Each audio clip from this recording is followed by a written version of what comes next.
2016 MacBook Pro.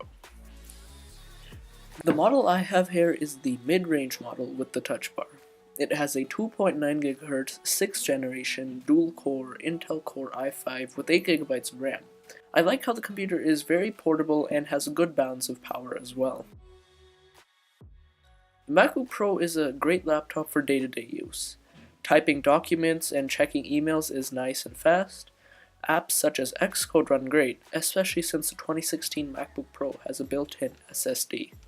That SSD is really fast. The touch bar on the MacBook Pro is useful in some cases. I have not found it useful all the time, but in certain apps such as Xcode, it is nice to have all the controls right in front of you. Keep in mind that most of what the touch bar can do can be simulated by a keyboard shortcut, but a lot of people don't know these shortcuts, and it's nice to have the touch bar on top.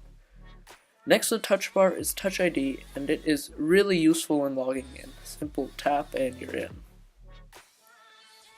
The screen on this MacBook Pro is a wide gamut Retina display, colors pop, and the screen is great. The screen resolution on the 2016 MacBook Pro is 2500 by 1600, and it's a pretty good screen. It is great for consuming media as well as viewing images. Now, the keyboard on the MacBook Pro has been an okay experience for me. I did have to get it replaced once. And once it was replaced, it has been working fine so far. Some people may not like the design, but I definitely like it. It is fast and easy to type on for me. Here is a comparison between two keyboards, one being the 2016 keyboard and one being another standard Apple keyboard as on previous laptops.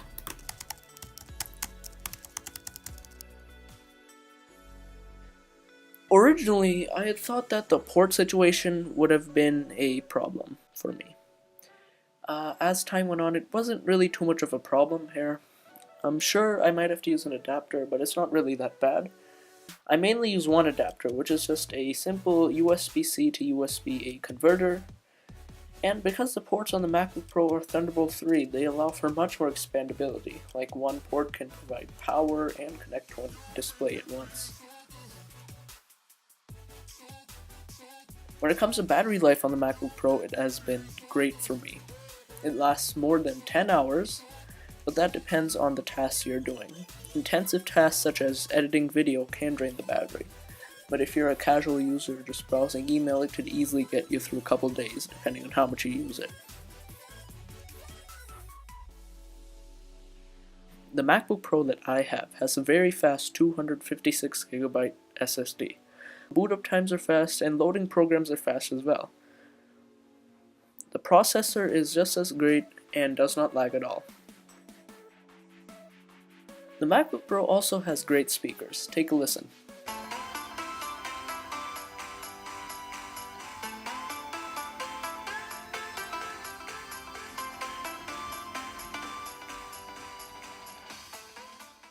Overall, the MacBook Pro 2016 is a great computer. It has a great balance between portability, power, and battery life. It's still a good computer and I still recommend it. And with that, thank you guys for watching. Do subscribe and I'll catch you guys in the next video.